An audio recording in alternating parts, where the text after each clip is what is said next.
Et qu'est-ce qui a manqué à ton jeu pour égaler les performances de ton frère? À mon jeu. Oui, Mon jeu était meilleur, je crois, mais j'étais pas sérieux. il paraît que ton jeu était meilleur. J'étais pas sérieux.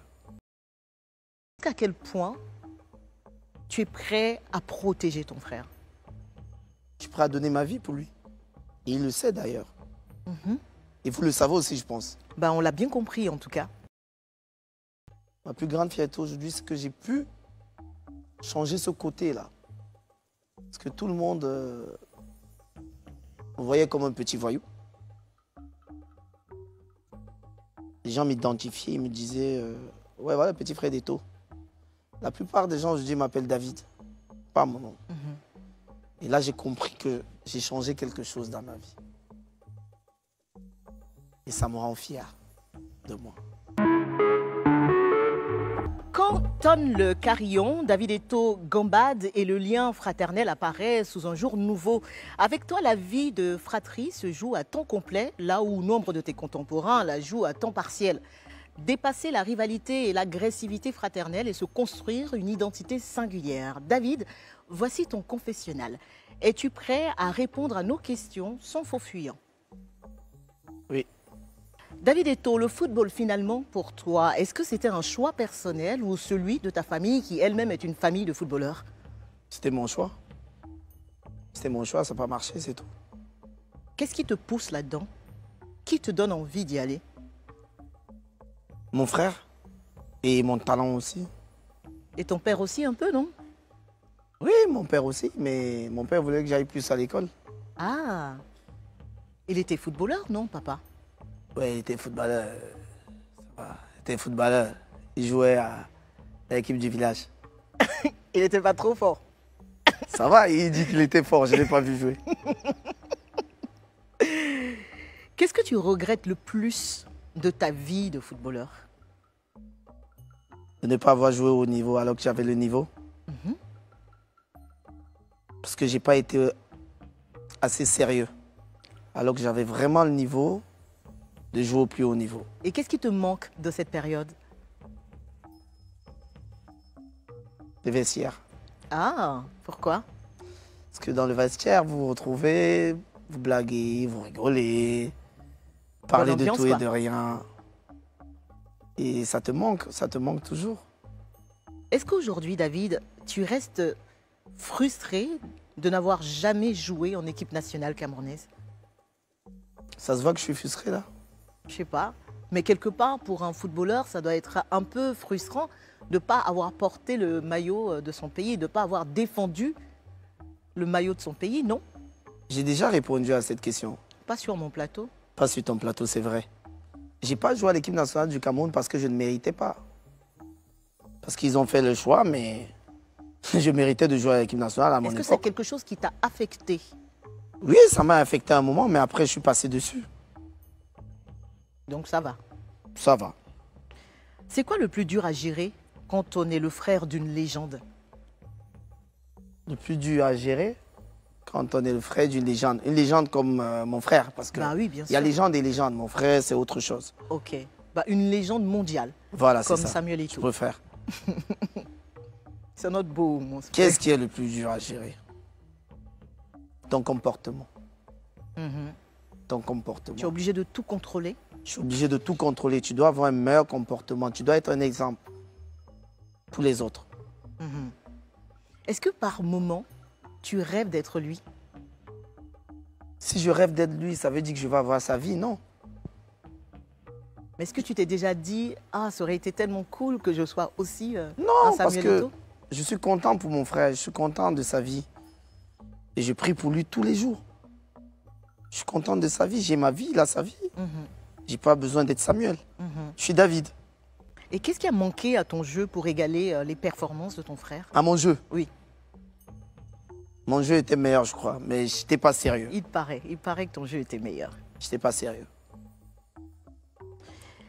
On va peut-être continuer à parler de ton frère. Pour toi, sa plus grande qualité, c'est quoi? Il est généreux. Et son plus grand défaut? Parce qu'il n'est pas parfait, on est d'accord, même si c'est ton frère. Oui. Son plus grand défaut, impulsif. Impulsif? La plus grosse crise qu'il y a eu entre vous? Je me rappelle, voilà, ça c'est bon. Très belle question, je vais bien m'asseoir. À l'époque, je signe à Majorque, j'ai 16 ans. Je signe professionnel. Mon frère me fait venir, j'étais à Barcelone, je signe professionnel. Je gagne 9 000 euros net par mois. Et j'ai droit à 7 ou 8 billets d'avion en première classe. Je me teins les cheveux, je fais des boucles, je fais des tatouages, un gamin de 16 ans. Je m'achète une Audi TT. Sans permis. Sans permis? Sans permis. Je l'envoie transformer, je l'envoie qu'on la transforme à Londres. Donc on la thune. Tu l'as fait pimper? J'ai fait pimper avec des ailes qui sont non, ça, non. J'arrive aux entraînements, mon frère il devient fou. Il me dit, mais t'es malade.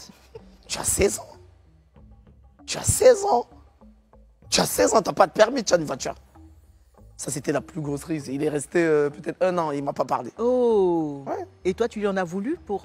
Non. Tu as compris? Mon frère avait raison, il avait raison.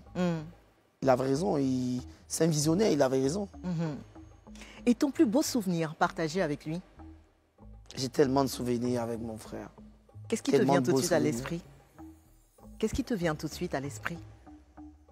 Je me rappelle cette nuit-là, le jour où nous étions dans sa chambre, à Neubel, au quartier, hein, à l'époque quand ma mère vendait du poisson, qui me dit, tu sais David, là je joue à UCB, mais je suis sûr que tu vas voir dans 2-3 ans, je vais t'acheter une Ferrari. Ah, tu vois? Ce fameux jour. Ce fameux jour, il me le dit comme ça, je le regarde, je dis, regardez-moi celui-là. Qu'est-ce qu'il raconte? Il est fou. Et je lui demande, Ferrari, c'est quoi? J'étais gamin, je ne sais pas. Puis j'étais des quartiers. Et il me montre. Il me dit, c'est ça. Il a fait. Ah, finalement, il a fait. Il a fait. Ah. Jusqu'à quel point tu es prêt à protéger ton frère? Je suis prêt à donner ma vie pour lui. Et il le sait d'ailleurs. Et vous le savez aussi, je pense. Ben, on l'a bien compris en tout cas. Tu es un fou amoureux de la Côte d'Ivoire et nous, on aime ça. Quel regard tu as porté sur les derniers événements qu'il y a eu et qui nous ont opposés, qui ont opposé nos deux pays sur la toile? Quel a été ton regard là-dessus?